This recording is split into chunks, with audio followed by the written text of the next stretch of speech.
Welcome, everybody. Hey everyone, I'm We're, Josh. That's Chris. We're Amazing Fantasy Football, right? we are Amazing Fantasy Football, and we are hyped about this show. Yep, this is our first full podcast slash YouTube video. We are just a couple of guys that think we know stuff about fantasy football. We're mainly here to help you out.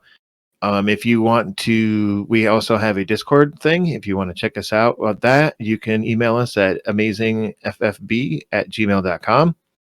You can also check us out on most podcast platforms. Just search for Amazing Fantasy Football. If you're watching us on YouTube, if you're listening to podcasts and want to check us out on YouTube, we just search for Amazing Fantasy Football. Yeah, we don't have a website yet. That's cool. We just did a whole season on Twitch doing matchups.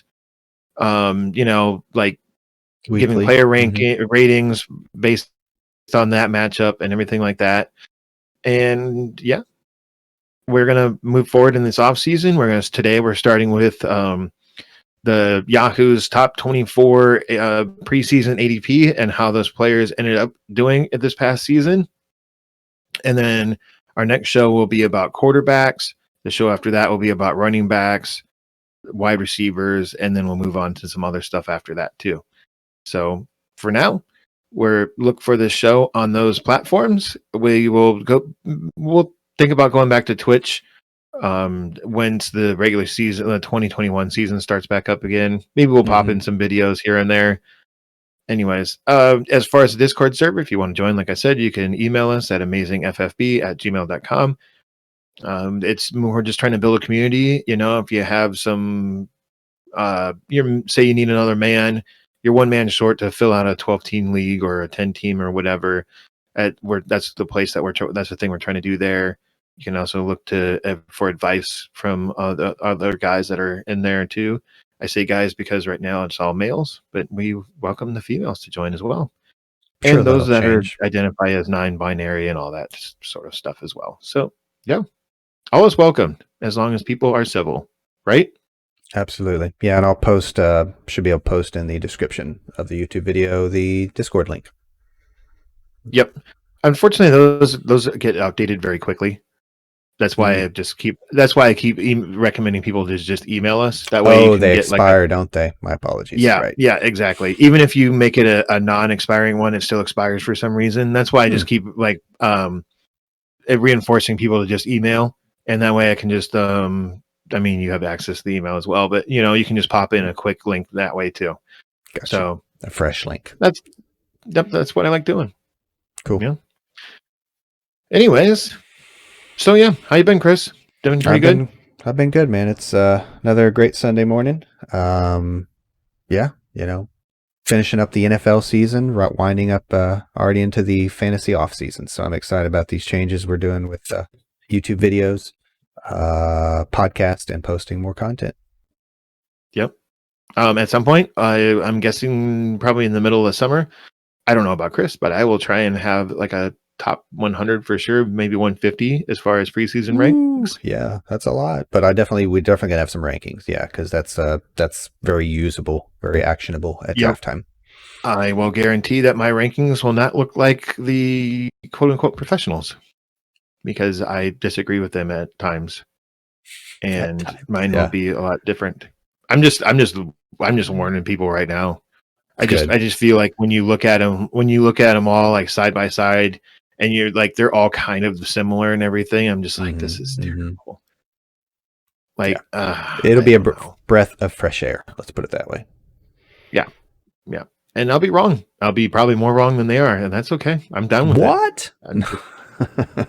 Of course. That's cool. I mean, I guess I'm more willing to be wrong. I feel like a lot of those guys just play it safe. I agree. They kind of all like cookie cutter type of rankings. Yeah. Yeah. Exactly. Well, I know they talk amongst themselves. And so I think at times too, that they all just kind of convince themselves at some point, like this is where this guy should go and everything, like I'm not saying that they're trying to copy each other. I just think that they kind of, like I said, they kind of just talk each other into that sort of being very similar. And they're like, well, that's a really good point. You Yeah, know, groupthink, I think, is kind of the term you're thinking of, yeah, echo chamber, if you that's will. that's an excellent term. Thank you very much. Absolutely. So you got to watch out for that. Um, Fortunately, yeah, we disagree a lot, so there's no worry for echo chamber with us. Just we do kidding. disagree, but Just we also kidding. agree as well No, we too. agree quite a bit, actually. Yeah, I'm that was more of a joke than anything. Well, I mean, we do have our disagreements, and that's okay because we're not automatons. Mm-mm, not at Anyways, all. let's start this little thing that you got going on there. We have put together some slides. This is kind of just like the state of the end of the season pre ADP versus the final results. I'm So this is like the Yahoo's half PPR. We decided to go with half. That way you can kind of relate with a Kind of full universal. PPR and a quote unquote standard league, which is a non PPR league. I mean, as you can see, CMC was obviously the first. We'll get back to this slide here in a second, and we'll talk about these guys more in depth. But you got CMC, Saquon, Zeke, yada yada. The one that I thought was a little weird was I didn't realize that Patrick Mahomes went number 10 and Mm, as far as ADP, it's a and first then rounder. that I forgot that Kittle had gone before Kelsey. I thought that was really strange, Oh wow, and yeah. that Mm-hmm. And that Austin Eckler was so low too. And him and Aaron Jones, I thought they were both higher, and I guess not. Mm-hmm. It's What else? decent value there. I mean, obviously Yeah, Eckler doing what I Eckler's just going to wanted to do, hit but on those guys because I'm like, these were some of my surprises. Like, huh? yeah, yeah. Yeah. Lamar Jackson, I thought he was more Ooh, of like the Drake. beginning of Oh, the that third, hurts. but And apparently not. mm-hmm. Let's move on Yeah, to the next slide here. This is right here. We got this is like the final scoring results with the quarterback. So like this is a top 24 with quarterbacks in there. And as you can see, I mean, there's only 7 guys that are not quarterbacks on here. Kamara, let's see here. Dalvin Cook, Derrick Henry, Devontae Adams, Tyreek Hill. Like it's just this is just why, and then move on to the next slide because this is why we're not going to. We took all the quarterbacks out, mm-hmm. and so you end up with Alvin Kamara being the number 1 scorer on the season. That's not a quarterback, obviously, followed by Dalvin Cook, Derrick Henry, Devontae Adams, Tyreek Hill, the Travis way the Kelsey, way it should be. yeah, Stephon Diggs, Calvin Ridley, DK Metcalf, James Robinson, DeAndre Hopkins, and Aaron Jones at number 12. I mean, that's a big disparity too from Alvin Kamara being the top scorer at 340.7 It's a points, lot of and points. number 12 Mm-hmm. is Aaron Jones at 218.9. Pretty big disparity there. Mm-hmm. But at the same time, you were taking Alvin Kamara in the Top 4, top 5. yep, maybe if you really liked them, the number 1 overall pick. I know that some people were going that way. It wasn't just a guarantee of CMC last year.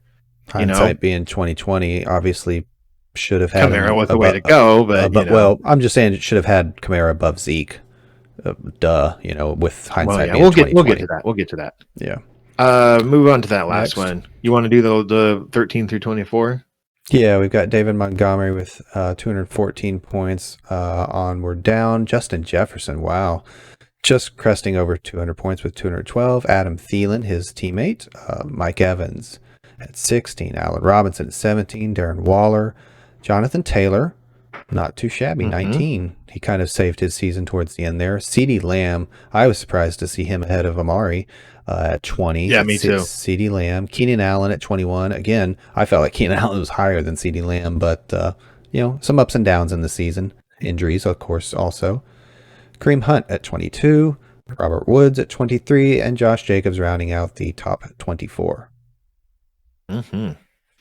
But I mean, but if you look at this, the number 13 guy, David Montgomery, he scored 214.1, and then Josh Jacobs at 24, he scored 193.9. Like that's only about 18 points difference right there. You Mm-hmm. know, Mm-hmm. So that's not as big of that's like, obviously the elite is from I mean, you What's look at 20 these numbers, points? One great week. the elite is the One good week. elite. Mm-hmm. Yeah. And you got, yeah. Like you said, it's one good week's difference between those guys. And those two players were pegged at the beginning of the season for volume, and they got just that. Yeah, So, and let me see here. but David nothing. Montgomery wasn't even a preseason top 24, and we'll get to him and when we get to running Okay. backs in a couple of shows. Mm-hmm. But it was mainly because of those last 4 or 5 weeks where he just had amazing matchups. And what's his name again? The small little guy, Cohen. Tariq Cohen, Tariq to Cohen. compete with either. So Let's not everyone that's listening and watching, let's not just overreact. jump to conclusions with David Montgomery, please. And we still have an We'll NFL talk draft. about it more As the offseason rolls and everything. Mm-hmm. There's going to be a lot of, I don't want to say hate. I just want to throw a lot of shade on David Montgomery. Don't fall in love with the final results, and more or less. Great. Don't let the end of the season fool you of how he actually plays football, which is not well. Yeah, he's a volume producer. I'm sorry. I like David Montgomery. I was rooting for him. He's a product out of Iowa's rivalry, Iowa State, but still, it's a fairly local team, sort of ish. Well, I live an hour outside of Chicago, so yeah. Having said that, this year I didn't get to hang out with as many Bears fans as I usually do, but yeah, no, he's an he's an average. Why was that, Chris? Talent. Why was that? Because the pandy, as you like to call it. Good old pandemic. The pandemic, yeah. Hopefully 2021 will look better in terms of hanging out with some Bears fans since I live so close to them. I'm looking forward to getting fully vaccinated, and being able to safely go out places, not worrying about at least myself getting sick. For sure. So yeah, David Montgomery, top 24 producer on the season. Where are we at now? Let's go back to that preseason ADP, and we'll start with CMC here and how he finished. Preseason ADP top 24. I'm gonna see if I can make this one full screen since we probably won't be switching anytime soon, right? Exactly. So CMC, he was like the slide shows, he was the consensus number 1 overall pick by most players, most people. I love CMC going into this season, and fortunately, the problem with CMC is what everyone was fearing, is that potentially his usage caught up to him. Maybe it was just a couple of fluke injuries, hard to say, but he only played in 3 games this year. That's why he's not going to crack the top 25 or the top 20 of running backs, Mm-hmm. Now, if you look at on an average points per game basis, he will, because he averaged 27.3 points per game. So in those 3 games that you did get CMC, he was great for you. He helped you win weeks. Mm-hmm. And I mean, just based on that, I think he's got to be in the first round next year, right? We'll see how high he gets in the first round based on that injury. But I think and his injuries were, if you look at them individually, with shoulder, quad, ankle, they're all pretty minor. You know what I'm saying? They're very injuries you can very easily recover from and come back next year and be 100%. There's no surgery involved. He's not going to have to get a knee scoped because of it, that sort of thing, right? Yeah, I agree. In fact, when I thought about it just the other day, it wasn't so much it basically came down to if he's still the 101. I don't think there's any debate he's still a top 5, but I can't necessarily fault somebody for, say, going with a Kamara, or Derrick Henry. For goodness sakes. There's going to be an argument for him, because there's going to be Kamara, Cook, and maybe Derrick Henry to go in front of him. Yeah. So. And then McCaffrey included. Your number was off. Anyway, I agree. Yeah. So I can't fault somebody for being like, I'm going to go with Derrick Henry, the guy that finished the season and played amazing, know? So that's where I'm at with McCaffrey. So that'll be parsed out through the offseason. The only thing that could really torpedo his first round value is if the Panthers, for some reason, go and draft what's his name? Is it Travis Etienne out of Clemson, who's a pretty similar player, and they just start they're like, okay, well, you're not really built for 95% workload, so Yeah, I we think were going most to people bring would in a agree guy that that's going that to eventually it's take over for you. right. Yeah, I think most people would agree that's too soon for that, and I think the I Panthers think feel the so same too, way. but I'm just saying that's the only thing I could think of that's going to actually affect Christian McCaffrey's value next year. Agreed. Other than that, I'm set Otherwise, to I'm set to throw him in the top half of the first round. We'll see where we get with that mhm. when you actually put pen to paper and start doing some rankings. But you know, Yeah, at this point, there's no doubt in my mind. Yeah, but maybe not the 101 is all I'm saying. So yeah, yeah. Let's move on to Saquon Barkley. Unless you got something else to say about Mr. McCaffrey here. I think I'm good on McCaffrey. Yeah, I thought so. That's just wanted to check in. Hmm. Let's move on to Saquon here. He tore his ACL early in week 2 versus the Bears, and he did not have a very good week. It's a very good Pittsburgh run defense. At least it was in week 1. Hmm. He scored only 9.6 points in that. So, I mean, if you look at his points per game, they're really, really bad. It's 9.6. I Yeah, mean, unless you factor in that injury game too, which a lot of these when I was doing points per game, I was trying to take out like the partial games. Like that Devontae they got Adams hurt got in. Yeah. injured very early in that one game in like week 3, I think it was for the Hmm. Packers. So I tried to take that out of there, Just so your averages just because came I'm out like, well, better. he didn't Yeah. play in a full game. Yeah, You didn't even play in half of a game, that sort and of that thing. and that's the story with Saquon is small sample size, and I think that's going to be the first Yeah. argument against not being a I don't know top 5 is basically we don't really know what he would have done. However, you can look at that as a good and or bad point because it's bad in terms of I was worried about the offense anyway. Now in the situations I was in the leagues where I had Saquon, it was kind of an open and shut case in terms of value, so I went with him. But in a lot of other Right. cases, 101, 102, 103, it's a fine hair to distinguish between these guys. And that New York Giants offense was not very good, but as we said off air, they kind of the offensive line and the running game at least got it going a little bit at the end of the season. So that might bode well for Saquon next year, but I Did. do worry about his quarterback and his surrounding cast. Yeah, I mean, I think that as far as receiving options, they have an okay cast going on with Darius Slayton and Sterling Shepard and Evan Ingram. I believe all 3 of those guys are going to be there next year. I agree. I Um, like their receiving core. Go ahead. Sorry. yeah, and we'll see what happens with Daniel Jones. That's where I'm at. I If was that going to say, offensive, if they do put in the work to either can keep the continuity going with that offensive line or add to it to potentially make it better, I'm going to be okay with this offense, I guess. As far as Saquon for sure, I mhm. don't think he's going to crack my top 6 next year though.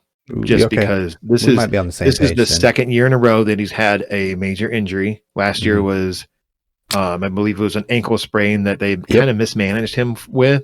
So he didn't come back Exactly. 100%, and he just didn't look 100% for the most part, Is it fair to say right? Saquon is a year? So like we said earlier about McCaffrey, it's kind of I think most people would agree it's a wait and see. Like I think the Panthers are going to move forward with him as their guy. I think we're going to move Mhm. forward with him as a top 5 fantasy guy, if not 1 or 2. But Saquon's another year deeper into it because, like you said, last year he went through that rigmarole. Yeah, I'm a little more negative on Saquon than I am McCaffrey because of. I still love the talent and everything. I just Mhm. fear with coming back from ACL that it might be a slow start to the season. But I but mean, yeah, he injured himself very early in the 2020 season, but that could still mean that he has a bit of a slow start to the 2021 season, and maybe and this is also very very early speculation, but if he gets a slow start, it could be a very good trade candidate to like buy low on him, mhm, and he could break out like later in the season. Excuse me. absolutely, absolutely. Um. I will say real quick though before we move on that Okay. you know just if I had to answer now, I think Danny Dimes can run this offense given proper help, Nicknamed. like we talked about the offensive line, and then I do also think their receivers are a bunch of 1Bs or whatever you want to call them, It's true. 2As. It's So true. They I would are. rather see them. I don't have a name off the top of my head, but in the NFL draft, I'd like to see a more of an alpha receiver come into there. and continue to improve the offensive line, and then maybe Danny Dimes can, like I said, can run this, and then we'll feel better about Saquon Barkley after that. But for now, I'm a little trepidatious. Those that are listening, let's just get it out of the way right now. Is Chris loves to troll me with NFL players' nicknames.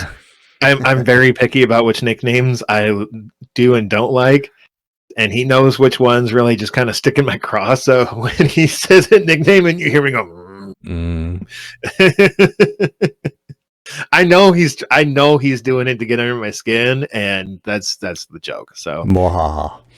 Yeah. Anyways, let's move on to Zeke, right? Yep. Juicy one. Good one. Yeah. Here comes Ezekiel Elliott. This guy, what a bust this year. He is, I mean, is he anything but a bust, right? No. Correct. Yeah. In fact, that's more or less what my notes say. Zeke wore down. Okay, and I want to say too, we should have started off at the top here. Is that like Zeke's a bust because he played this entire season. I'm not going to consider guys with injury a bust. Like we Michael weren't Thomas, clear with McCaffrey, you're not going to be a and bust Saquon. because you can't predict injuries. You can't sit there and say, "Man, I shouldn't have drafted Michael Thomas at number 6 because he got injured." It's like, but you didn't know that before you drafted. Yeah, despite we can't predict when some player is going to get injured. Injuries despite our concerns for Saquon, we're not calling him a bust. No, exactly. Busts are not. I'm sorry. We both agree that busts are not injury related. Players get hurt. Like you can't control when you get hurt, but you can control of what level of play you have. Zeke, we're looking at you.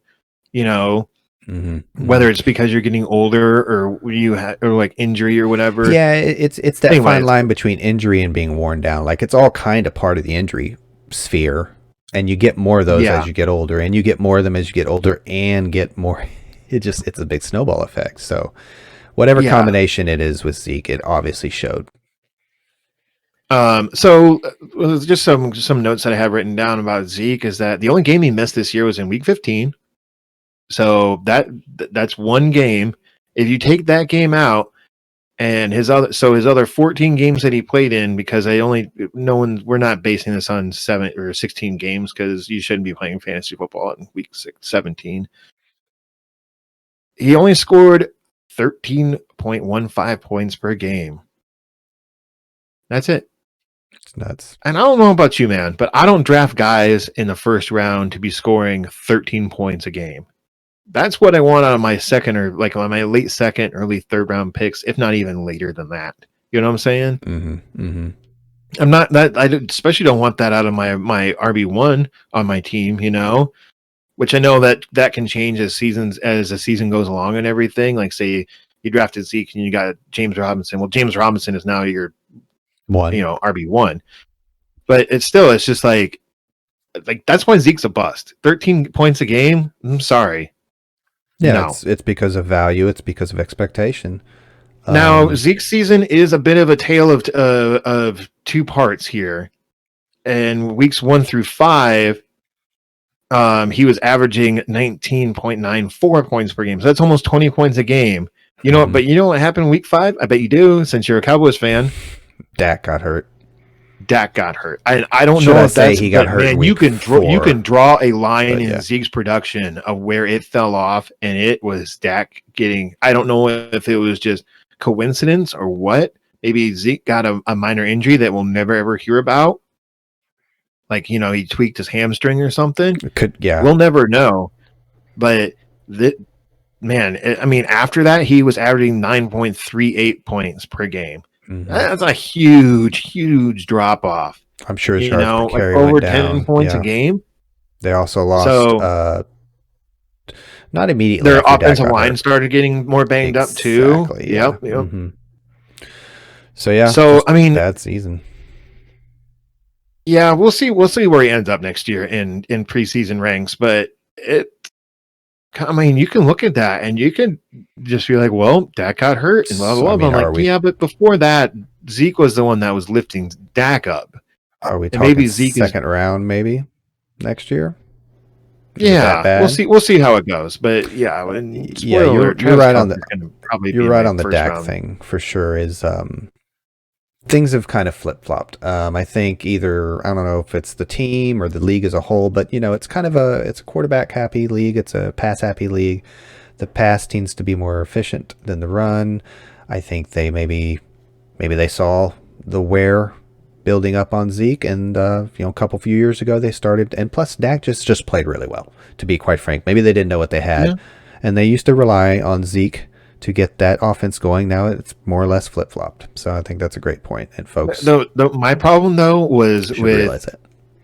with so like say week 7 or 8 or 9, at some point when Zeke started getting less and less work and Tony Pollard started getting more, he looked good doing it. Yeah, He looked I have in my good. notes here that probably expect a I running back by committee in Dallas next year unless Dallas just moves on. The future of this team is with the offensive coordinator and Dak, not the running back position. Having said that, You mean Kellen Moore, the guy who decided not to go to Boise State and stay with the Dallas Cowboys? yeah, I haven't had a chance to read up on much on that yet, but I bet the chatter is this McCarthy's do or die year or whatever. I'm going to pump the brakes on that, but obviously Kellen Moore Did you say sees you were going to punt the brakes on that? pump. I said pump.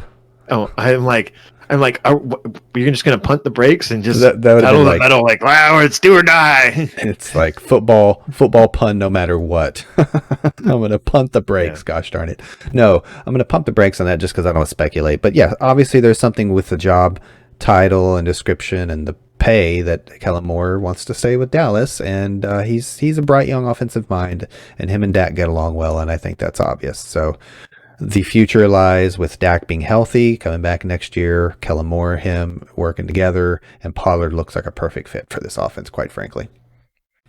So are you So going to be sad when Dak signs with the Colts and Kellen Moore is just going to be like, I missed out on a head coaching job to coach Ben DiNucci? no way, because Ben DiNucci, I mean, come on. The GOAT DiNucci. It's 2.0. a me. The GOAT 2.0. That's what I'm calling him from now on. New nickname. Anyways, Put it on the show sheet. are we ready to move on to Kamara? I think so, yes. Okay, cool. Okay, so the Kamara is the first guy on our list that has actually lived up to his ADP, whether it's by injury or ineffectiveness. Zeke. He did finish as the RB number 1 on the season, which we've already shown you, but that's just want to reemphasize that his points per game was 22.71. That's very, very good. Mm-hmm. But even if you take out his week 16. Remember week 16 when you blew me up with Alvin Kamara and his 6 touchdowns? I do remember that record-setting So day. even if you take out that week 16 game out of the equation and you only base it on 14 games, and that he's still scoring 20.43 points per game. That's what that's the kind of points I want out of my running back in the beginning of the first round. That is exactly what I'm looking for. That floor of targets and receptions. Yep. So and Kamara did have a few bust weeks on the season. I'm sorry I didn't write down which ones they were, but talking about later in the year with Taysom. No, it was even before that. Okay. It was just some down weeks. It's cool. Like sometimes, I mean, even in the 2019 season when CMC was the RB1, he had a couple of dud games. They were both against the Bucks, but still, like it's just I'm pointing out that even the most elite running backs are going to have a couple of duds in there at times. For sure. So, yeah. I'm still Kamara is going to be probably the consensus first guy off the board next year. I personally don't have a problem with it. I'd probably maybe more look at like CMC or something like that. It kind of depends on what the Saints do as far as their quarterback. If Drew Brees retires, and is Latavius Murray going to still be around next year? Did they get rid of him? Is it just going to be Alvin Kamara? I think they need somebody in that second role, though. And Murray fit nicely being a bigger back, and they run the ball with the best of them. So they'll keep on running. It's a great team. as far as I don't really have much else to say about him. I mean, I don't everyone either. I knows just that wanted to Kamara touch was on the great this Breeze season. comment that you make a real good point. Like, I mean, I feel like if Breeze wins the Super Bowl, he retires, no questions asked. I I think think he should he's retire regardless. yeah. That's kind of was going to be my second statement. Is you could make the argument that we'll see. He's looked good lately, but I just a whole season. I think there's been load management at a position that is very well protected nowadays. And there was some. Obviously, he got injured. He legitimately got injured. I'm not questioning that, but it's been a couple years that that's happened now. He just he can't get It's knocked around in that it's pocket like he used to. Well, when you're like a 5'10" quarterback, which is a little Mm-hmm. on the small side Mm-hmm. for per the ideal NFL quarterback, The size with the you're combination of the age. Yeah, exactly. 42, I think he is. Yep. It's gonna start. I mean, even Brett Favre at 42, 43 was really taking some beatings, Yep. and it started to show. Mm-hmm. Mm-hmm. So So yeah, I feel like he probably should, but I'd love to see him win one before he goes. But yeah, we'll see about I quarterback think everyone situation would. next So year. I did put that Kamara did put some concerns to rest that he couldn't play well in fantasy terms with Taysom by getting some receptions and targets at the end of the year there that were important for our I outlook guess moving forward. But it's still I suppose. not Drew Brees from 2 years ago, obviously. So we still worry a little bit about that, but not like at least for me. I think I would have to put Kamara ahead of CMC today because of said concerns. That's fine. I mean, it's at that Yeah. point, you're really splitting hairs, and it's just kind of personal preference. I think. You Yep, that's know, exactly what we're doing. Split hairs, exactly. I'm So, not like at that. Like, I'm just not going to argue with anyone if someone's just like blah blah blah. This is why it should be Kamara, and I'm like, fine. If you want to make a point, I can sit here and argue with you and take the time and make a point why it should be CMC. I'm not going to, or Derrick Henry. I'm not going to. mhm. I'm not gonna. I have better things to do with my life than to argue with someone over like the top four of running backs. Yep, agreed. I just it's not worth it. Let's move For on to this, Derrick Henry here. yes. Derrick Henry was the fifth player off the board, as you can see here, and he was the RB number 3 on the season. Yeah, he had a slow start. I didn't look this up, but I wondered if I think Derrick Henry is RB1 in a non PPR league. I mean, just I don't play any yeah. non PPRs, but Yeah, yeah. me neither. He did only catch 19 passes on the season, but everyone knows that that's not Derrick Henry's forte. Mhm. He's this is the nickname that I've given Derrick Henry, and it's a juggernaut. You can't stop him once he gets going. And at first, like going into the season, I thought he was kind of slow, but man, and maybe he's a little slow getting up to top speed. Once he's up to top speed, you ain't stopping him. Mm-mm. I mean, it's just It take he sticks that arm out there to stiff arm people, and man, he is just pushing guys to the ground. He's just like, nope, get out of my way, mhm. get out of my way. Now You I think you're think gonna touch I, me? I don't think so. no, I don't think he would excel on a team with a bad offensive line and a bad quarterback. You got to understand, No, Tennessee has yeah, a great offensive line, and Tannehill is been a really good quarterback for them. So I think you know yeah. it's fit also. So but man, fantasy wise, gosh, I mean, again, going back to splitting hairs, you could argue he is the 101, even in a half I don't know. PPR. I mean, I feel like You feel like there's always he's a only baked in. he did only average 19.24 points per game. It was 118 and a half yards per game. I mean, he's a beast, dude. I'm just saying, like, it's just my one concern for him is that he has 647 carries over the last 2 Yep. seasons. That is some And high usage right only in there. the NFL, Josh. He carried the ball a ton in college and is a big target who gets hit a Yeah, lot. it's Now he's also a big target and can take the hits. I'm just we're just baking in a little bit of looking down the road a year or two type of lens. I think I'm is the way gonna to put it. like I don't want to like hate on him next season, and he'll probably be in the first round for me, but Mhm. it's not going to be in the top 5. I think the next year is going to be an injury year for him. I'm Good. hoping that I don't wish injury upon anyone, and I hope I'm wrong about it, but I have legitimate concerns of. I mean, it's just I do too. you Big look at picture, especially. history of people that get that kind of workload, and they're going to end up getting banged up. He's been very fortunate, and he's been, he's had some nicks and bruises here along the way. But I mean, I could even see that. I could even see the Titans. That who was that guy that they were spelling him with a couple of different guys this year, and they could start getting some more usage too, especially if they're showing off some skills in preseason. I would say just to give Henry some rest. That's just he takes a beating. That's what I'm saying. I would say I kind of look at it like this, in that Henry is one of those few backs, like literally like 2 or 3, maybe 4, that kind of proved me wrong in terms of running backs do matter. But I wonder how long Tennessee can keep up this winning formula, meaning leaning so heavily on such a big, often hit guy at the often injured position. So, I don't want to get into the quarterback stuff. I kind of believe in Tannehill to an extent, but at the same time, he's not capable of doing this. Defense has to get better too. Exactly. Exactly. That was very worth mentioning too. That this whole thing has to come together and continue for a couple of years for me to continue to believe that Vrabel is, because I do think he's a great coach. But let me see what he can do when Henry's injuries start to pile up, because I inevitably believe they will, just like you do. Mm-hmm.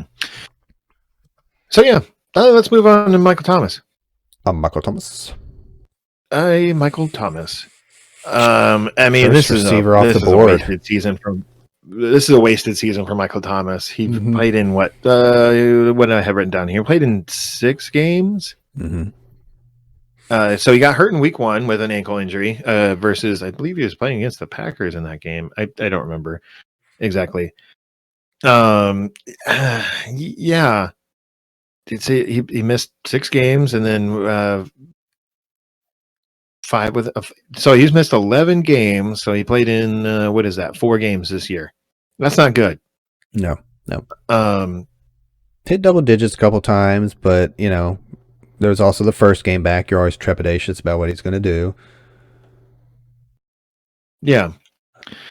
Oh no, I'm sorry. He played in 6 full games in weeks 9 through 14. And he only averaged 10.12 points per game when he was on the field too. Some of that was because Drew Brees was missing in action. A little bit of it was, it's just he didn't have a very good season at all. Like, it was just a complete bust for him. I'm saying a bust in the sense that when he did play, he wasn't very good. No, and he missed the majority of the season too. So there was I don't know chemistry between him and Brees. I think Brees was in and out of the lineup once. He missed at least one game with Michael Thomas healthy. Yeah, so in some respects I want to give him a pass, and in some respects it was a drama off the field too. I'm worried that quarterback situation. I'm wondering if he's turning into Antonio Brown, just like maybe, hopefully not the whole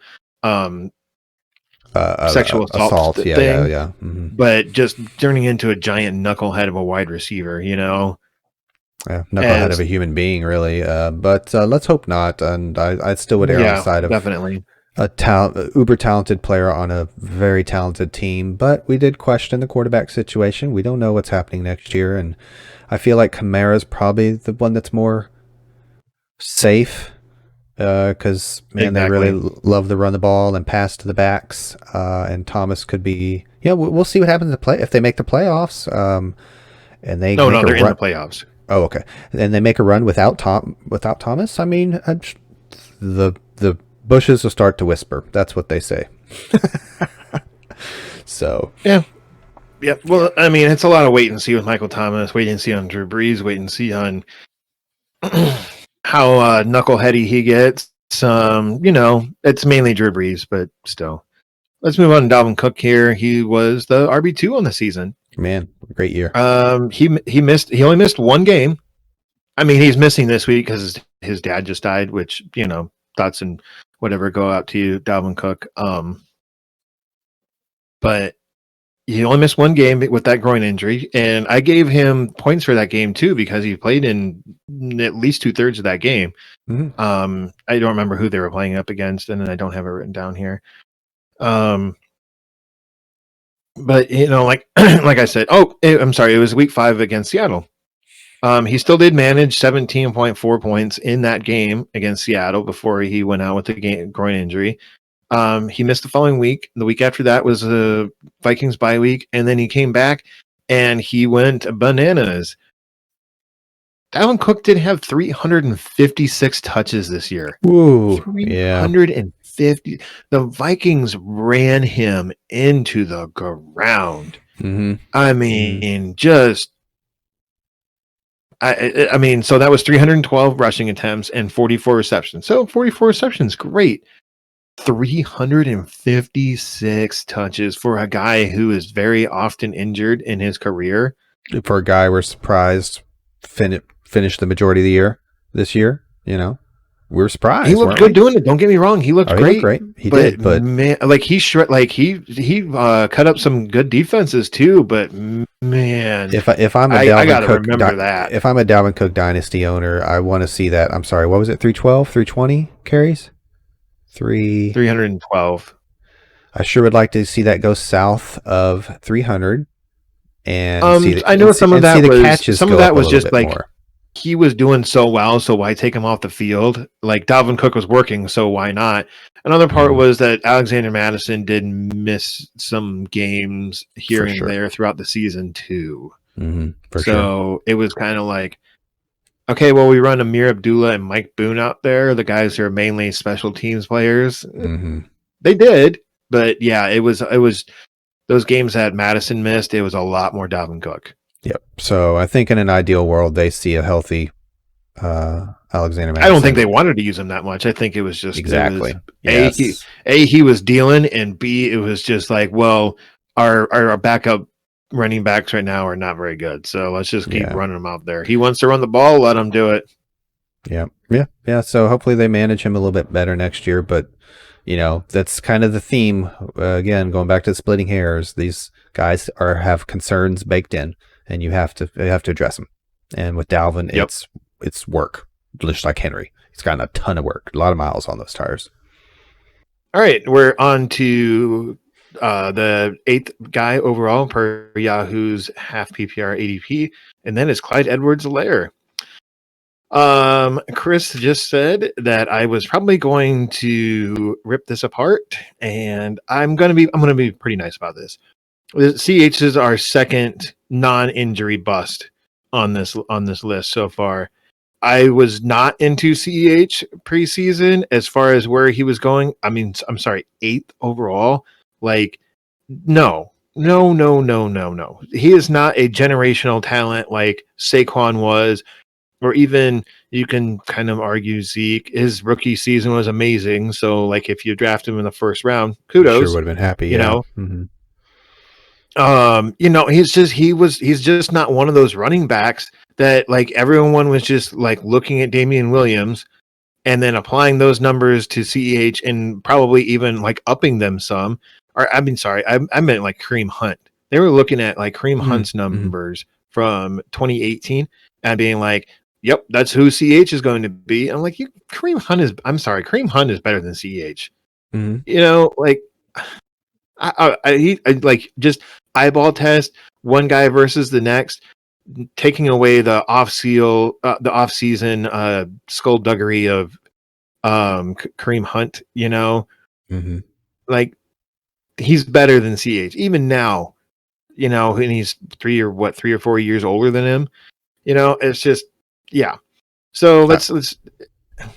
I agree. I think it's a classic example of, yes, we understand that situation and opportunity for the most part are king in fantasy football, but we also have to recognize talent is, I guess you could say kind of a tiebreaker, maybe. Like in this situation, I don't think he's an untalented player. I just don't think he's of the caliber of a Hunt or a Cook or a Henry or a Kamara, etc. Like you put one of these guys in that Chiefs offense, yes, then maybe we're talking about an 8 or a top 5 player, but not this guy with this team this year. I just think, no Saquon, no Zeke. Maybe next season will be better, but next season, I think Damian Williams is coming back next season, and you're going to see more of a timeshare of Damian Williams. Yeah, because this team just wants to win. That's all. Yeah, They're not here to make sure your I feel fantasy like player gets carries. like you watch Clyde Edwards-Helaire on the field, and you can see that he's just like you're like,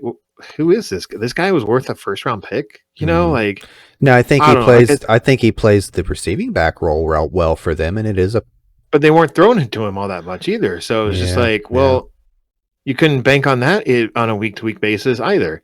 No, you I couldn't. have written No, down here too. Just take a guess. Do you think he scored more or less on a point per game basis than Zeke this season? more. You are incorrect. He scored less on a point per game basis than Zeke did this year at 12.15 points per game. And Zeke was 13-ish. 13 and a half or something like that. So like a full point and then some. Okay. Yeah. Swing and a miss. He was exactly 1 point per less. It was exactly one. Okay. Yeah. Math is fun.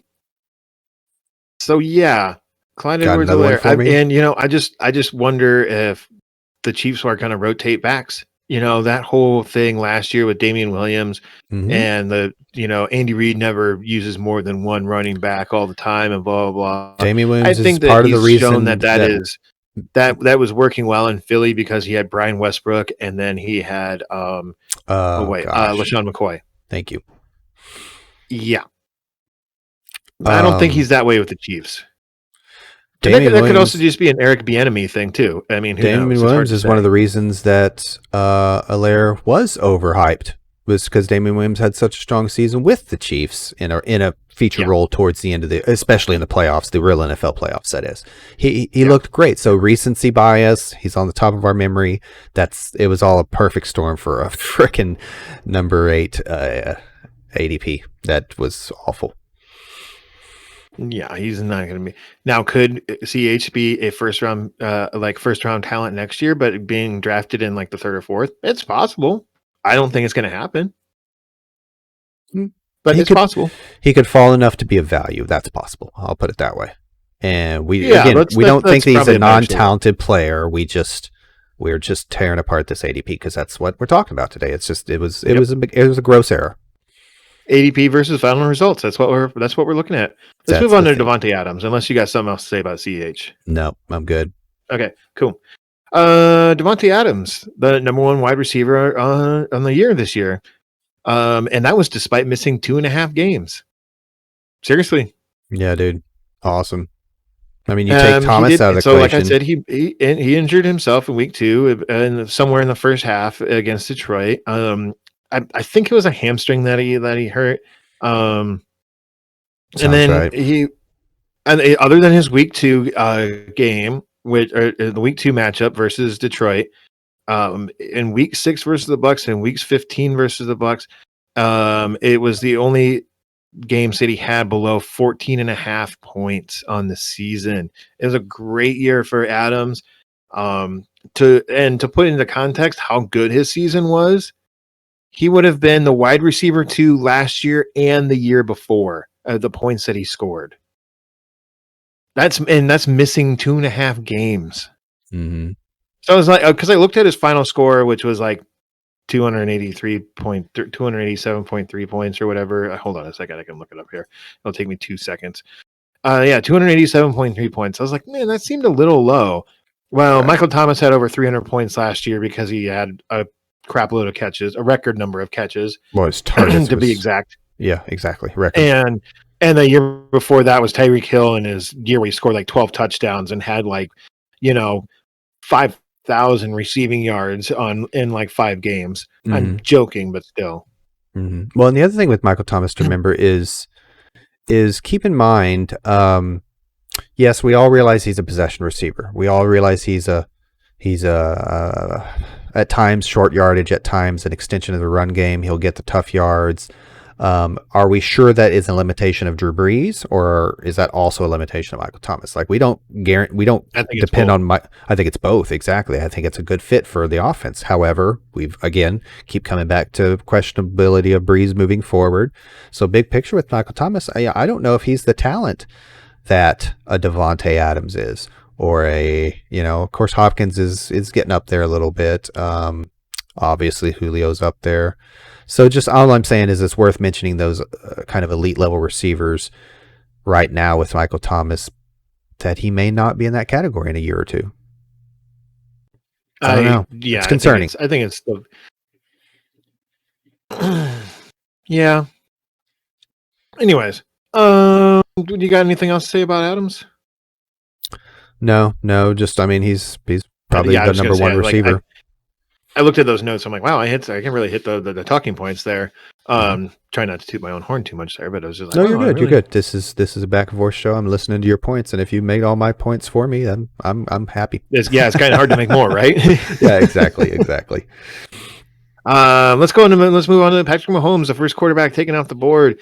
Mm-hmm. We are both not into taking quarterbacks in the first round, but if there ever was a quarterback to be taken in the first round, it's got to be Mahomes after like a year in and year out. Like I said, I'm personally not going to, honestly, I'm not going to look at Mahomes anywhere before the third. To be honest, I could see some point in the third where you get frustrated with what's left over, and you're just like, screw it. I want potentially he's going to be a top 3 quarterback, on the season, right? Yeah, exactly. I can see where people can do that, but take him in the first. Yeah, you don't want 2021 Patrick Mahomes. You want would it be 2019 Patrick Mahomes? His breakout year? No, 2018. His second year, 2018. Thank you. That's the one you want, where you got him in the, I don't know, 10th, 12th, 14th round or whatever. You want the 2020 Aaron Rodgers, because for some reason everybody was in doubt of his talent or his age, and you get him so late, it's ridiculous. Yeah, so you said it at the beginning. I'm just going to hammer that nail home. Don't draft a quarterback early. If you see a value just before the double-digit rounds hit, if you see a value in the 6th or 8th, yeah, maybe you could twist my arm a little bit for a guy I'm high on or a guy I'm partial to. But otherwise, for the most part, you can wait till the later rounds, guys. And for sure, and we will get into that. Now, where Superflex is a different discussion, and I'm sure during the off season when we're getting more into kind of niche content, we'll probably talk a little Superflex. But this shows more. So let's put this a little into context here. So Mahomes, he scored 379.8 points on the season. That's great. That's really great. But you could have waited 9 more rounds and gotten Aaron Rodgers, who scored 18 less points on the year, and that's in round 10. Granted, I mean that's an example of how bad, like you just said, that Rodgers fell. But yeah, okay. So let's go on. Let's move up a little bit. That's 9 rounds. That's 9 rounds of running backs. I'm just saying that's 9 rounds of running backs and receivers I could have thrown darts at and hit or miss, or tight end or whatever somewhere in there. Yeah. You could have waited 4 more rounds, and then you could have gotten Josh Allen, who scored 5.5 more points than Mahomes did this season. Granted, and I have to throw this caveat in here too, is that quarterback scoring can be very widely vary based on whether it's a 4 or 5 or 6 point per touchdown, how many yards facilitates 1 point, rushing yards, blah, blah, blah. So this is just based on a league that we were in together that actually has scored less quarterback points in another league that we were in together. You know what I'm saying? 4 versus 6. Yeah. This is but Josh Allen, wait 4 more rounds. So in the 5th, you could have taken Josh Allen and actually end up with more points on the year than Mahomes. Yeah. So this is a point. I'm making this point of, this is why you don't take a quarterback in the first round. It's value. Folks. You could have gotten value. You could have gotten Tyreek Hill, who was the number 2 wide receiver on the year. You could have gotten Travis Kelce, who was technically, we'll get to him in a second, but I'll just spoil this. He was, even though he was a tight end 1, he was a wide receiver number 3 on the year. He scored more points than all receivers but 2. Steph, yes, he scored more points than Stephen Diggs, who I think was the wide receiver number 3 on the year. It's just, yeah, you could argue that's like, well, yeah, I could have used that pick and drafted Joe Mixon. He was a bust. Well, yeah, he got hurt a lot. Oh, yeah, I could have used that and gotten Nick Chubb, and he got hurt a lot, or he missed a lot of the season. I'm like, yeah, but Nick Chubb, when he was playing, he scored a lot of points. like you can't argue players that got injured. Well, it could have drafted Julio. Okay, fine. Yeah, I mean, we'll give you Julio. a miss That for was injury is a bad miss for pick. injury. Yeah, exactly. You can't. And a little bit of injury too. You but can't still, bake that into your equation. I mean, if you're getting a lot of injuries, sure, bake that into your equation. But otherwise, you just it's about the value. You can't say Chubb, it was a miss. I should have had Patrick Mahomes. That's flawed logic. Yeah.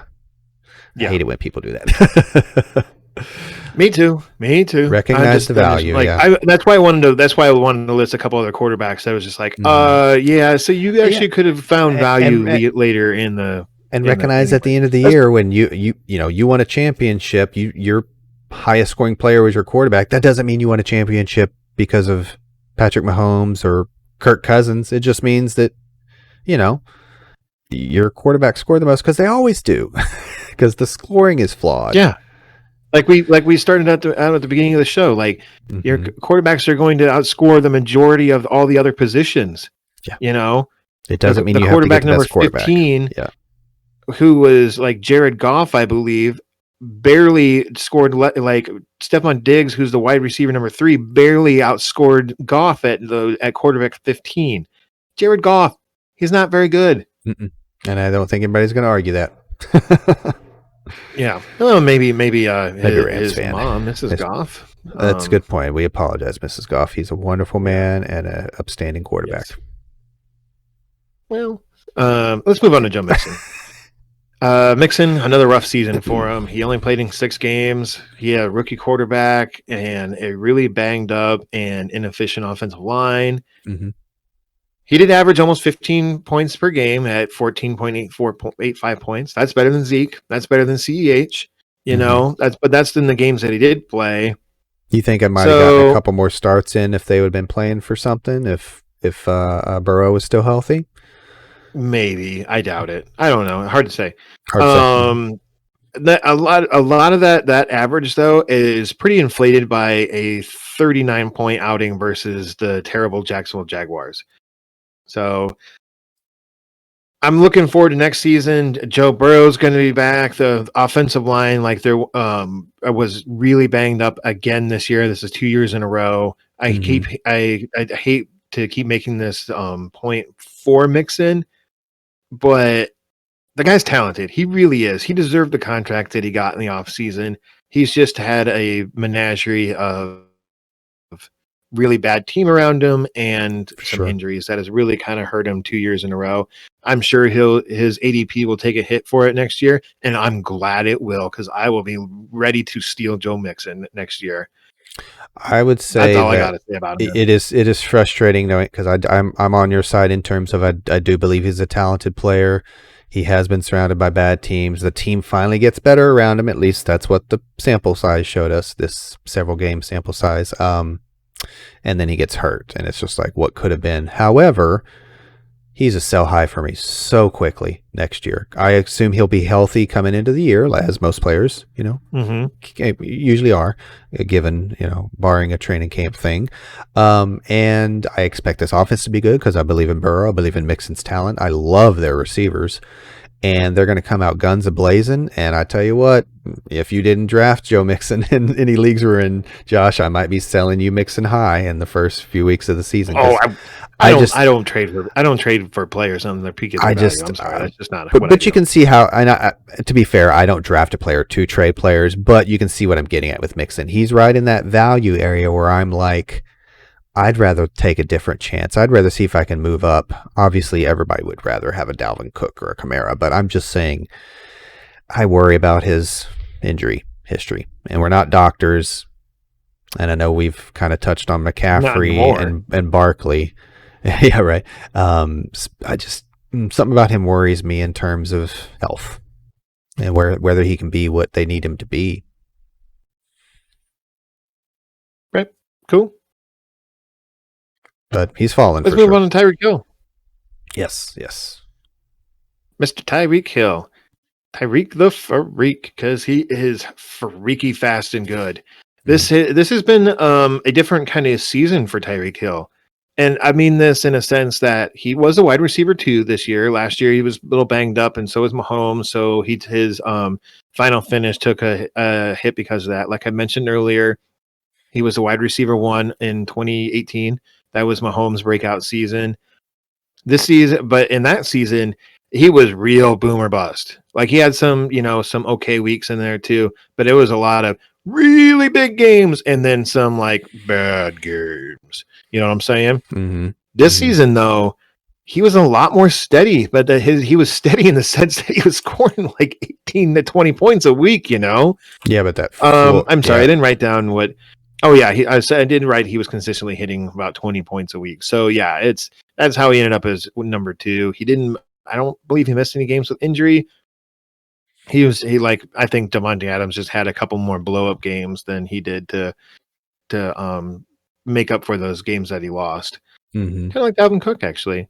Dalvin Cook, that game that he came back, he was just like, I got to make up for lost time. I got to get those stats in there. For sure. Sure. Yeah, his floor was more reliable. He didn't have to get it was much 3 more touchdowns reliable every game. He didn't have to get 150 yards every game. In fact, he only hit over triple-digit yards 3 times all year. Granted, one of those was 269 yards, but so he brought that average up with that huge game. But I'm not exactly. I'm agree with you. I'm not looking at it as a downside that he wasn't more.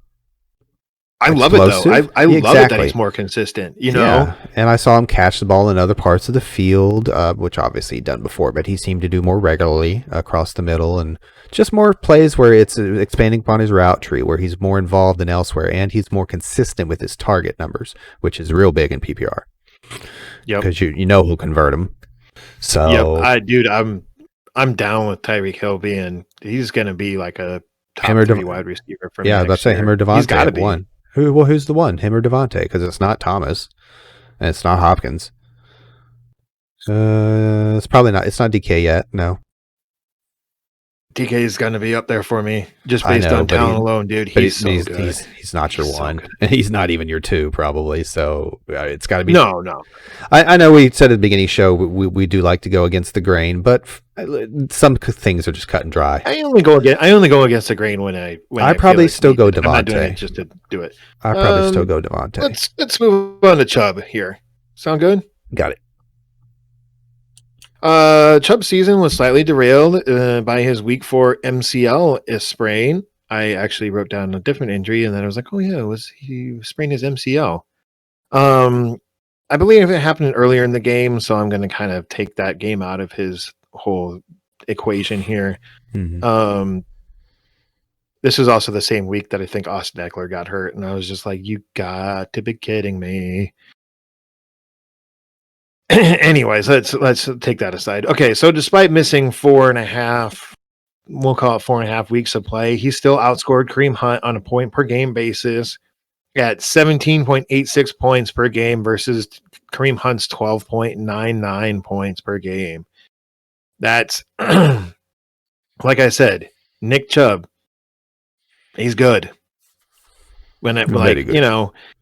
18 points a game, and that's with a guy that's cutting into your workload. That's Kareem Hunt, by the way. You got a guy who's getting maybe a 30-year workload and you're still scoring 18 points a game. Sign me up.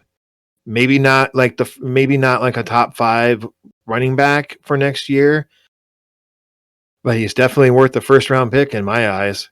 Oh, I think it's just a matter of attrition. Yeah, I think as some of these concerns. We'll get into this when we talk about Kareem Hunt in 2 or 3, 4 weeks. Sure. Whenever we get to him in the running back show, but everyone thought, well, man, Nick Chubb's going down. Now here comes Kareem Hunt. Lock him in RB1. And I look at it the other way around. If Kareem Hunt gets hurt, what happens to Nick Chubb? Seriously, dude. Mm-hmm. It's going to be a smorgasbord of points for Nick Chubb, I think. If that's also good and bad because I don't want to see Chubb build up too much work and get too dinged up. Yeah, but yeah, just a real quick side note. Do you remember it? Because him and Sony Michel, they were on the same team in Georgia, right? Correct. Mm-hmm. And going into the draft, that NFL draft. They were saying that Sony Michel was the faster, more maneuverable running back than Nick Chubb. Nick Chubb was more of the power guy, and I'm just like, I somehow that got flipped once they got drafted. I know Sony Michel continuously had knee injuries, and I'm sure that's what happened to him. But it's like, dude, for Nick Chubb's size, he's very fast. He's very maneuverable as far as like he can cut and everything a little bit. He's not a one cut and go kind of guy. He's he's got. I think it was just a matter of. It's just like. I think it's just a matter of lazy analysis by draft nicks. They see the bigger guy, and they assume. To be fair, top end acceleration and top end speeds. Sony is the superior. He's faster, no doubt. But you're talking about maneuverability. Not anymore. Well, yeah. Because of Sony's injuries, and they've been in the league a few years. But I was listening to, I'd say, at least 2 or 3 sources in terms of the draft folks that I like to get information from, and they were very adamant about how good a rate of an athlete Chubb was, and how they're not so sure that Sony's the guy, and da da da da da. And those are people worth listening to. Then, agreed. You got anything else to add to Chubb? Just that. It's going to be a matter of attrition at the top end of the position, such as we talked about the concerns with obviously Zeke, Saquon, so on and so forth. Nick Chubb is ascending into that category that you just said a moment ago, a top 5 guy. Yeah, I'm not saying run out and pick him at 3. I'm just, get your value. Don't pick him at number 1. Yeah. I'm not saying that. I'm just saying get your value. Let him kind of quote fall to you, but very shortly, I think we'll be having that conversation. Dude, if you're at the back end of the first round, I mean, right now, pick Zeke or Chubb. You got to be salivating that Nick Chubb might fall to you. Exactly. Take the value, but like for example, I mean, Zeke or Chubb. Obviously, it's Chubb right now. Like you don't even hesitate, really, right? So attrition at the top. That's why we're looking at this preseason ADP. Is just it's another very shining example of Nick Chubb, a younger back accelerating, quite literally, up to the top. Yep. All right, let's move on to Julio. Julio Jones. This has been a semi-bust season for him in the sense that, just hear me out on this one. It's been kind of a bust season, but also he missed 6 weeks of the fantasy season. That's weeks 1 through 16, obviously. He missed weeks 3, 5, 12, 14, 15, 16. Wow. I mean, you can count this week too, 17.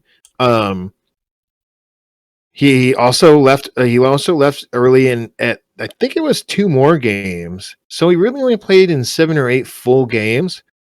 And he was wide receiver 49 on the season because of it. Now that's taking his overall score through 16 games and everything. But let's assume that he played in 8 full games, okay? If you played in 8 full games, you take the score that he ended up with in those 8 games. I'm sorry, 8 full games or 16?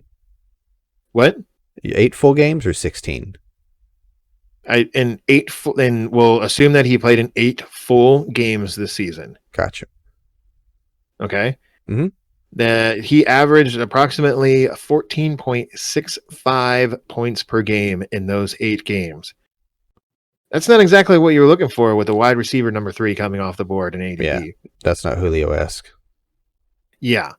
I'm guessing people are going to say that Julio's washed. You're probably one of them. I'm not there yet. I'm willing to give him another shot at being a wide receiver 1 next season, but it's got to be at some sort of value. I'm not taking Julio in the early 2nd next year. I'm sorry, I'm not. Calvin Ridley looks legit. It could be the Julio even the baton, if you will, like Roddy White did to Julio. Julio's doing the same to Calvin Ridley.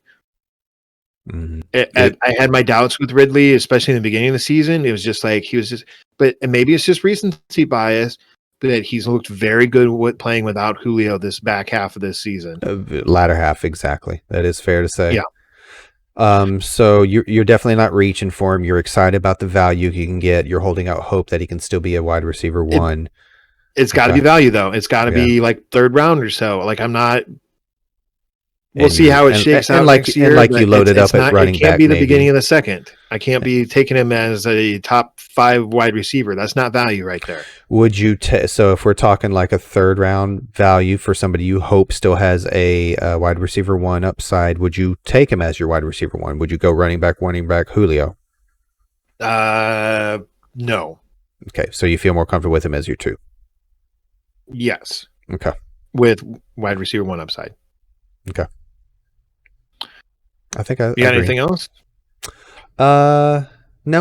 I think they're solid at their quarterback next year. I mean, Ryan's been a bit up and down, but we assume he's back. We assume they're going to throw a lot. So I tend to agree with you, Yeah, barring health. let's hope they upgrade their offensive line too, And at the least for running pass back protection. position. They have to upgrade it to do one thing better, either pass protect or run block. Mm-hmm. Either one.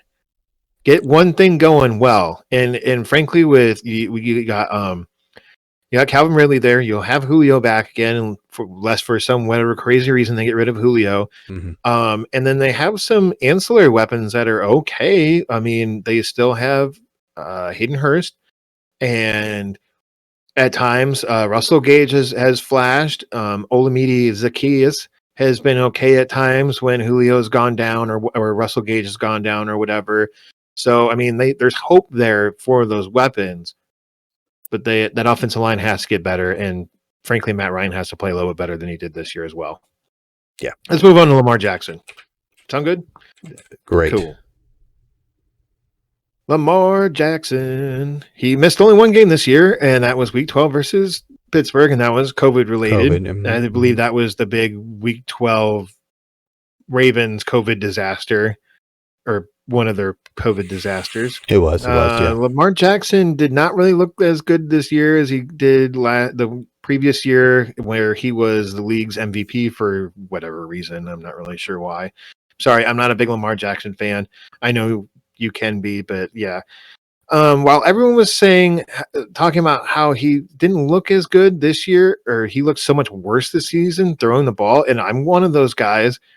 His completion percentage went from in 2019 at 66.1% down to 64.8%. That's still not that bad. It's not that great either. Yeah, I mean, we've got to remember we're talking about the NFL. We're not looking for, like, oh, you're right at 60, you're elite. Like, we'd like you to be above 60, but you're right. I thought it was like 66% is like, that's pretty darn good. It's definitely raised in the last few years. Like back in the day with Steve Young, like that was the exception to the rule. He was so accurate year in and year out. He was flirting with 70%. Nowadays, with the rules, etc., you expect it a little bit more. For sure, it kind of depends on how you play. But no, that's respectable. That's solid. I agree with you.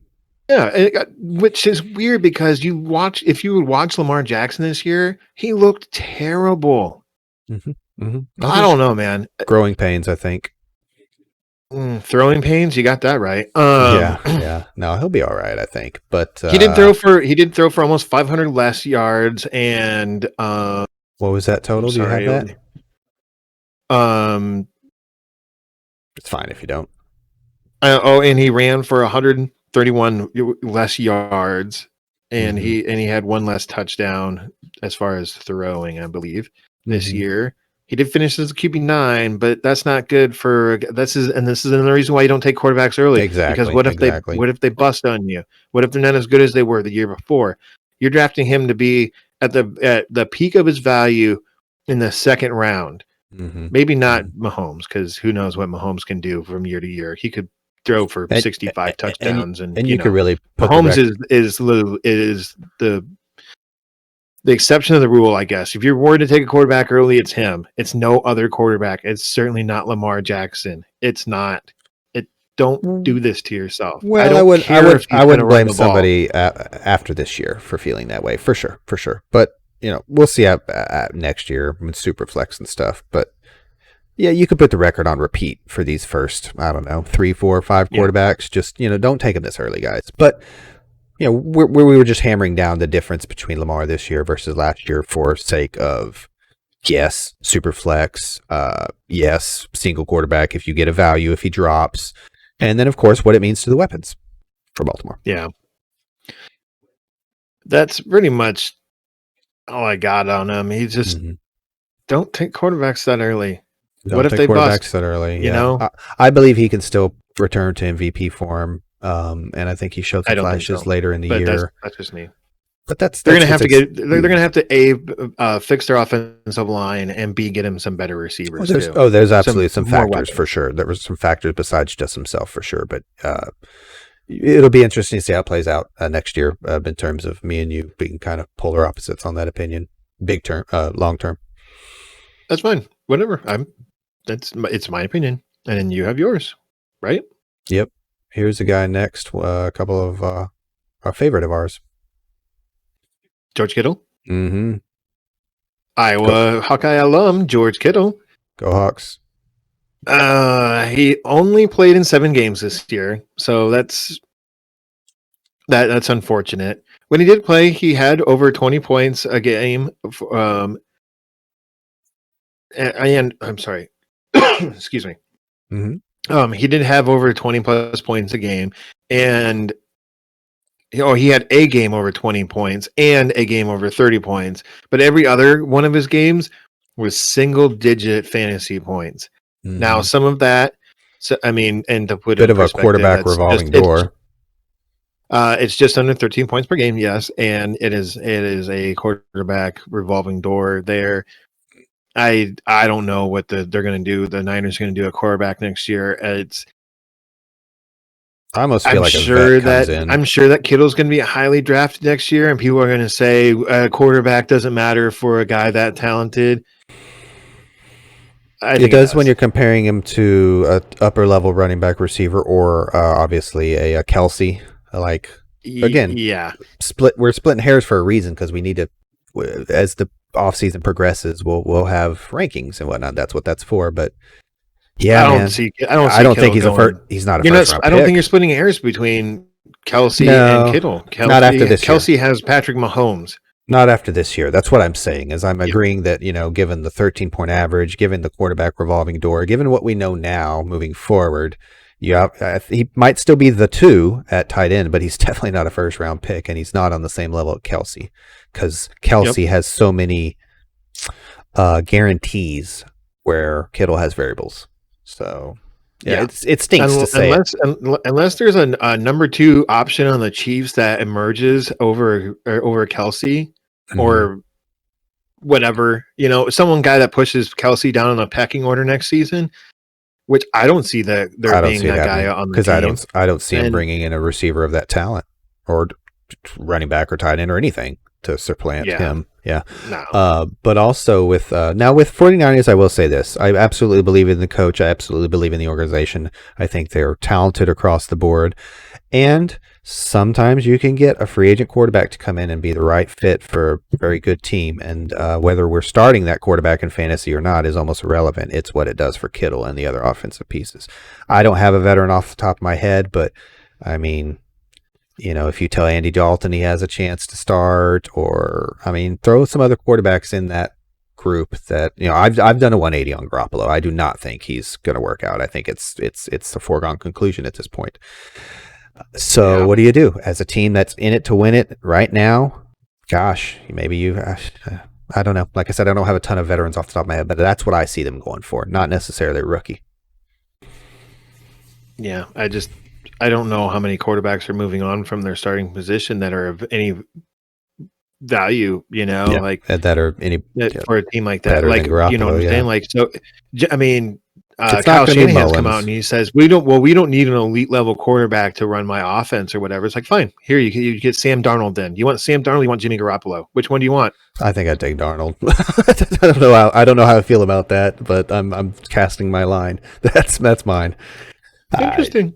I think Darnold's surrounded by a historically awful franchise with a really bad coach. But didn't he get fired? He finally did get fired, didn't he? What? No, I don't think he did. No, he didn't. Okay. My bad. Wishful thinking, guys. No breaking news here. Let's move on. Kenyon Drake. Drake finished at the RB number 16 on the season. He was drafted as a 10th RB off the board. That makes him a little bit of a bust in my eyes. Yep. I just think he should have been at 16 to begin with. If you look at it just doesn't seem that bad. But if you really look at this closer, like if you look at where Kenyon Drake finished at RB 16, guys that finished above him. Naeem Hines, number 10 RB on the season. Naheem Hines is the number 10 RB. That's crazy. I love that dude. He's such a good player. And Kenyon Drake was a second round pick. So that's when you put that in that kind of perspective. And okay, so and you take the fact that Chubb missed 4+ games, and had another running back, Kareem Hunt, stealing his touches.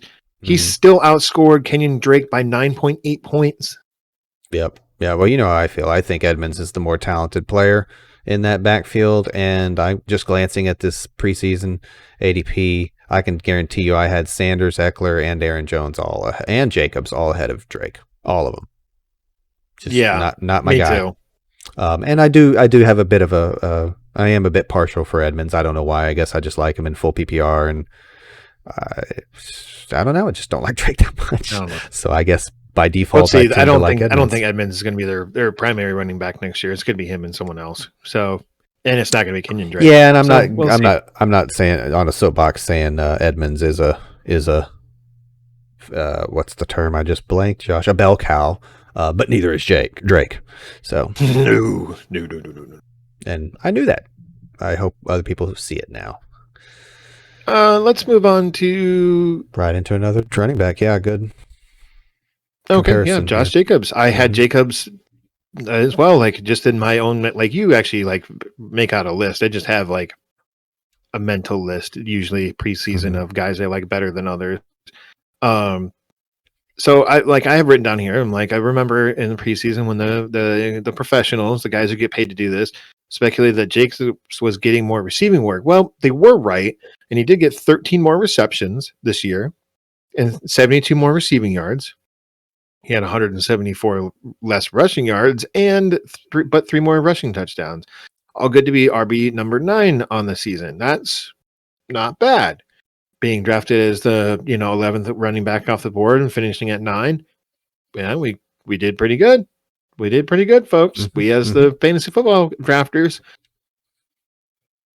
He did have 6 games in double digits. That's not very good. So the offense wasn't awful, I'd say.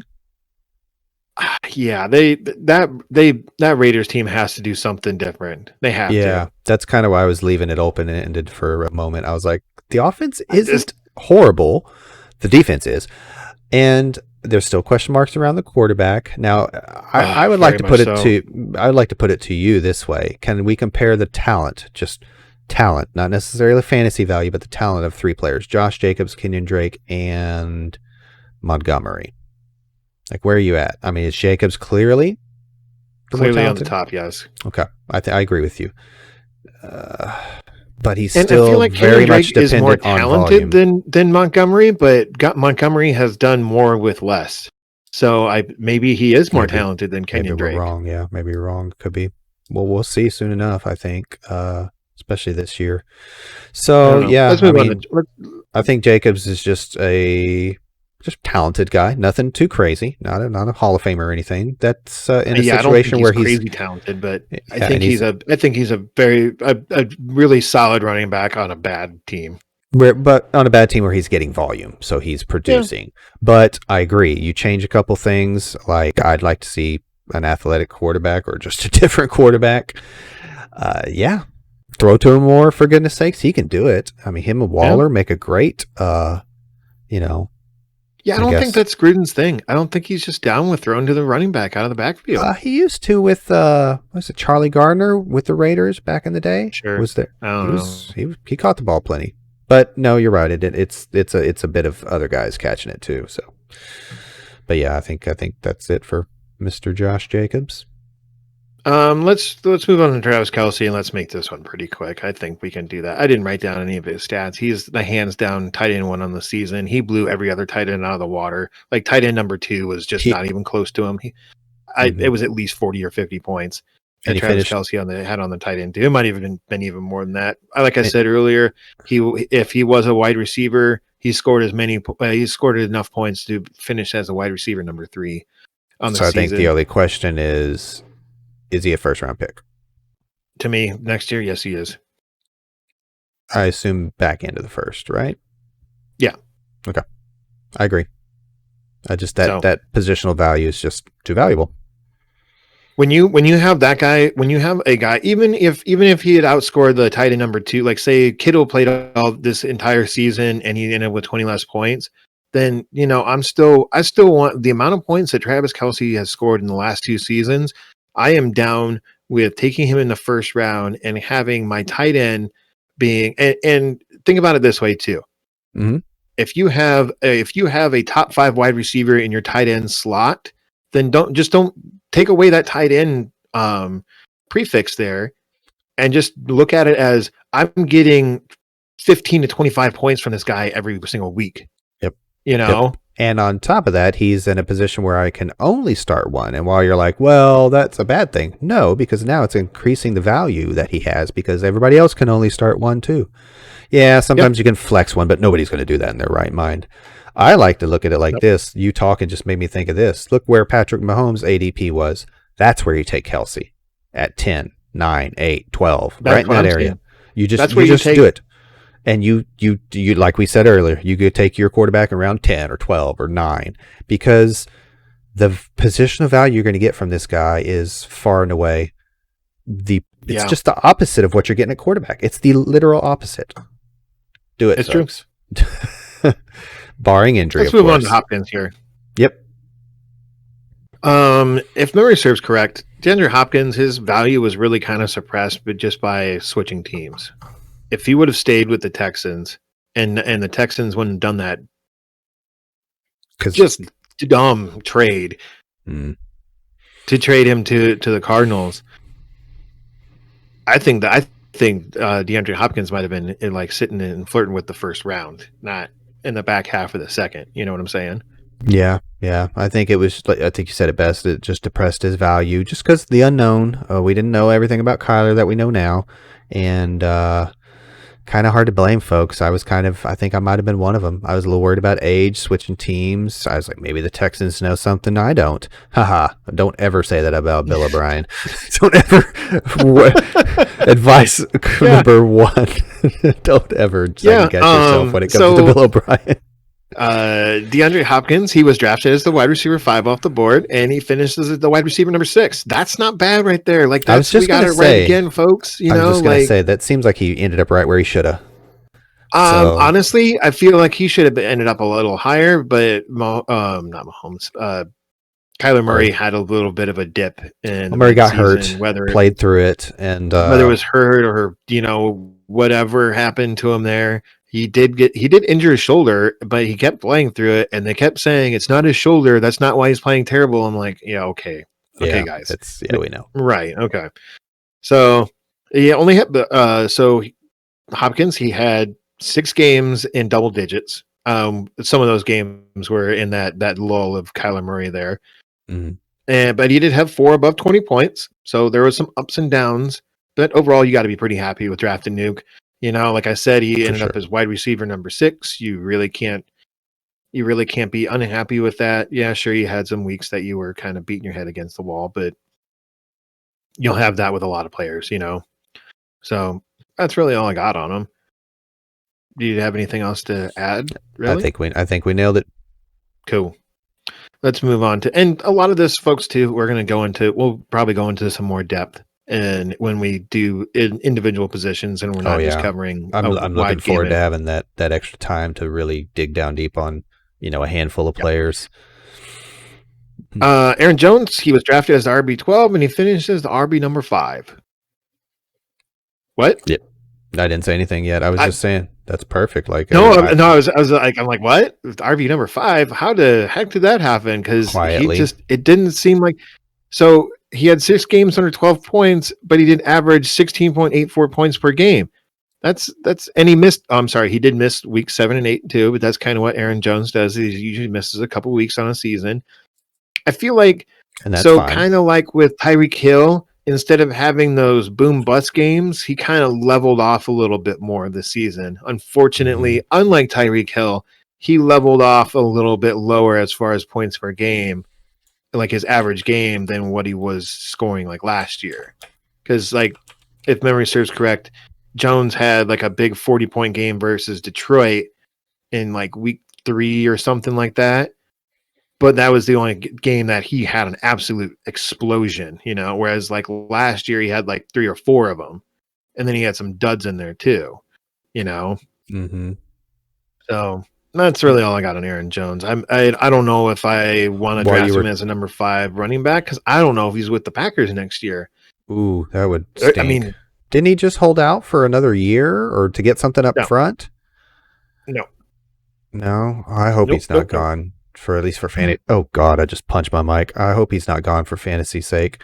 I was looking up his receptions and targets, etc., while you were giving your 2 cents. So for comparison's sake, because in my bias, he's top 3 receiving back in the league. Like, I understand he doesn't just play the receiving role, but I'm saying in terms of how good he is at it, he's up there. Mm-hmm. And you can only feed him so much. I'm not saying he's Kamara in terms of volume through the air, but so 2019, 68 targets, 49 catches, 474 yards. That's a 9.7 average. This year, nothing wrong with 58 targets, 43 catches, 312 yards, 7.3 average. So just a little less explosive. I think that's common. That'll ebb and flow.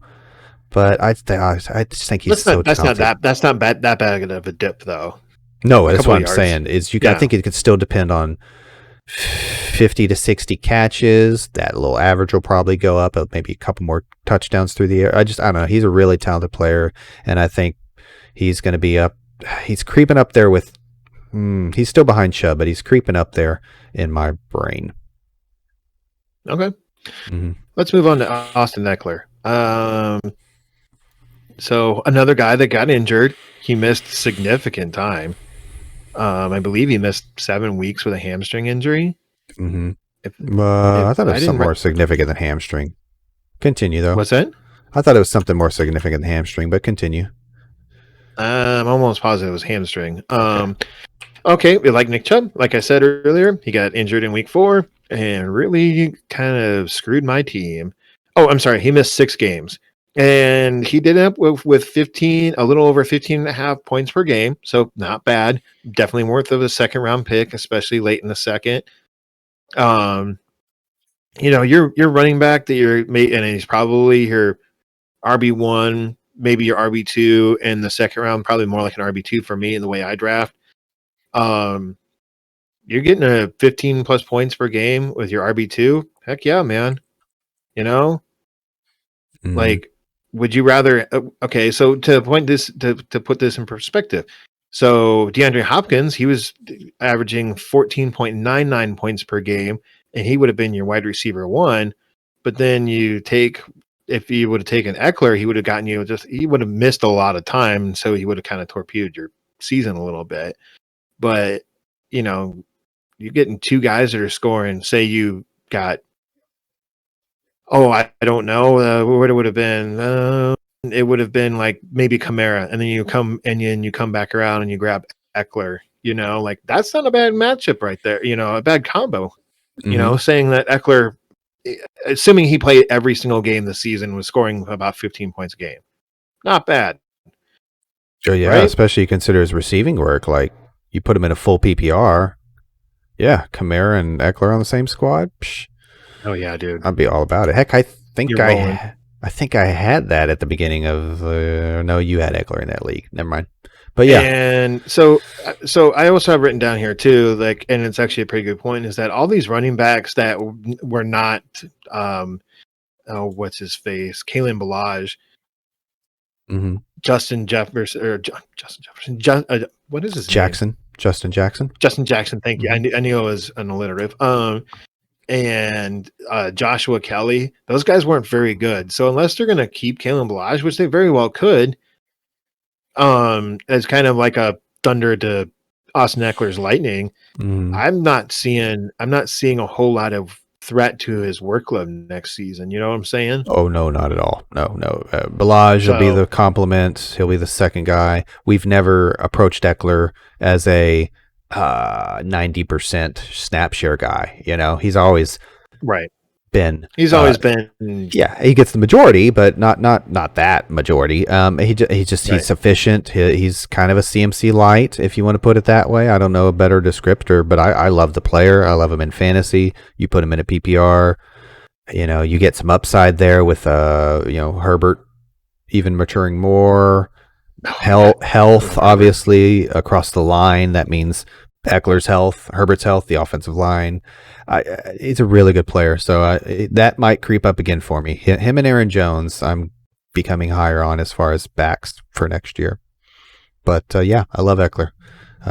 Great value. Um, Backs I don't like for next year. Miles Sanders, the next guy on our list. Yeah. Um, and he's the last running back that we're going to talk about today. Sanders did miss 3 games this season, but he like every Eagles player, kind of gets a little bit of a pass just because that offense at times was just so banged up. And even though it was so banged up, Carson Wentz was playing I so was about to say, even terribly. when they were healthy, man. Yeah. I mean, he was, I mean, just the amount of injuries on that Eagles team is just, I don't want to give Sanders a complete pass though, because at times he was having a hard time seeing what like the hole that he needed to hit, and then when he did hit the hole, he didn't really hit Mm-hmm. it with like conviction. It looked like Mm-hmm. it was. I don't know, man. I mean, he finished as the RB number 22, so he wasn't a super bust, but at the same time, Considering his ups and downs, that's actually pretty admirable. But yeah, and he did average 13 a little just barely over 13 points a mhm, game. But a lot of that was due to he had some pretty big games in there. yeah. Like 2 of them. And one of those big games was with Jalen Hurts as quarterback, who Hmm. knows what they're gonna do next season. Well, I don't know, man. I think Hertz. I've never thought Hertz was all that much of an athlete. In fact, I would have said Wentz was the superior athlete, but Hertz is savvy in the way he runs, and I think the run can help Sanders. I think at this point in Sanders' career, he's a bit more of an athlete than he is a running back. I think with Saquon, Exactly. and I make the Saquon reference because Penn State and both very vaunted athletes in terms of their scores.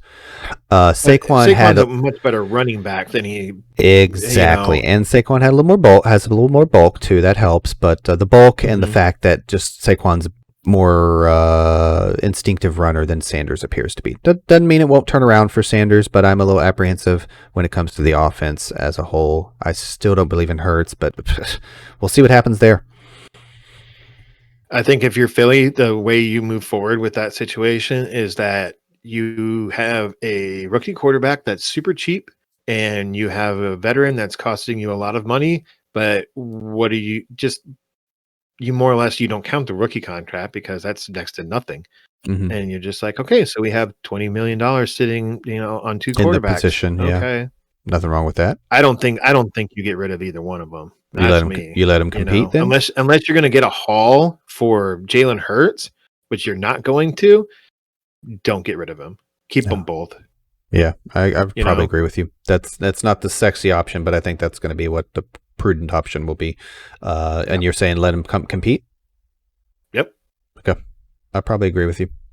Unless you're And getting well, a haul for one of them, which you're not going to for either one, you get a rookie quarterback with very limited sample size, and you get a guy who's at the yeah, bottom, unless at somebody the that at the was floor of his value as far as a quarterback, then yeah, it's no. Anyways, let's move on to Chris Godwin here. It's the last guy on our list, the number 20, the 24th guy taken off the board in preseason. Well, we picked the the wrong wrong wide receiver from Buccaneers the receiver. Bucks. Yeah, That's what we did. thanks, It Tom was Brady. Mike Evans. Why couldn't they Um, just re-sign Jameis Winston despite 30 interceptions and just everybody would be happy except for Buccaneers fans and the yeah. coach? Okay, so Godwin missed 4 games with a concussion, a hammy, and a broken finger, like some combination of those throughout the season. Mm, And he only finished on 11.88 points per game in the games that he did play.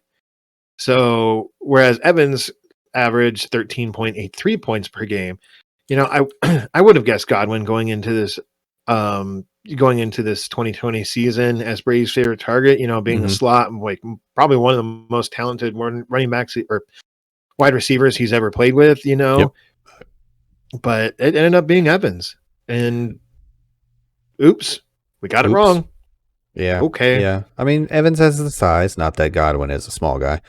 So I don't know. The outside option, I get it. But no, I'm with you. I think quite a few people missed. And I also don't think it's a complete miss yet. I still believe Yeah. Godwin is the more talented guy. We'll see. I assume Brady's going to come back for another year, as his contract says. But no, big whiff on our parts, I guess you could say, because I thought he would be a Mm-hmm. much more of a bigger producer. I like seeing targets come up a little bit at the end of the year there. 10 targets, 9 targets, 9, but you also have your 5s and your 3s. So just at least it'll suppress his value some. I think I still like him next year, but gosh, what an awful year. Yeah. And that's it. That's our top 24 preseason ADP. Next show, we will be doing the top 12 or 15 quarterbacks. And let's do the top 12, and maybe we'll hit on some guys that didn't quite make the top 12 that we like for the upcoming season. How about that? Sound good? Yep, for sure. The big shows will be the Sounds running great. backs and receivers. That'll be We'll a split lot. those up. Exactly. We'll split those up, do a lot of research, a lot of in depth. But yeah, of course, we'll address quarterbacks and tight ends too. Looking forward to that. For those listening and watching at home, I look forward to those shows and upping the production value here a little bit. We'll work on some transitions and getting our statistics and our rankings up on screen like we did with the PowerPoint. And yeah, give us a sub down below. It'll help us know that you like the content and put more of it out there for you. And for those of you that are old and don't know what Chris is talking about, he's talking about a subscription. Subscribe to us. We're on YouTube at Amazing Fantasy Football. We're on the major podcast platforms, Sans, Podcast Addict, right? To be more specific, we are at Spotify, Google Podcasts, Apple Music or Podcasts, whatever they're calling it nowadays. I'm very confused. Pocket Cast, Radio Public, and Breaker is where you can find our podcast. Please give us a subscription. If you can rate any of those, please give us a solid rating. If you don't have a solid rating, please email us at amazingffb and give us some constructive criticism.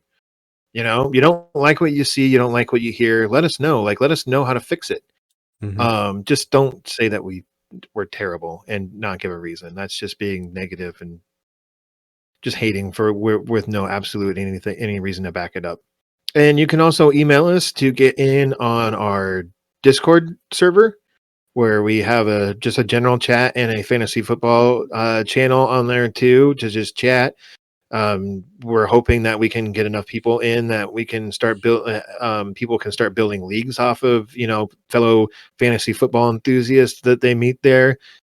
Anyone is welcome to it, as long as you are a courteous fantasy football enthusiast. Don't care about race, religion, gender, whatever. Yeah, anyone just you contribute to the email us community. and say you want in on the Discord server, you'll get an invite. If we don't like what you're saying or how you're saying it, we will kick you out. Pretty simple. Yeah, just contribute to the community and we'll have a blast. Exactly. Just contribute. Add positive things. That's what we ask, And no better time to sign up than the there's off enough season. There's enough negative in everyone's lives. So we don't need our Discord to add to that, right? Exactly. Yeah, just sign up in the off season. That way when the regular season rolls around, you're already getting notifications that we're doing our thing, picking up the pace. For sure. All right. So signing off, everybody. Thanks for tuning in, everyone, and have a good week.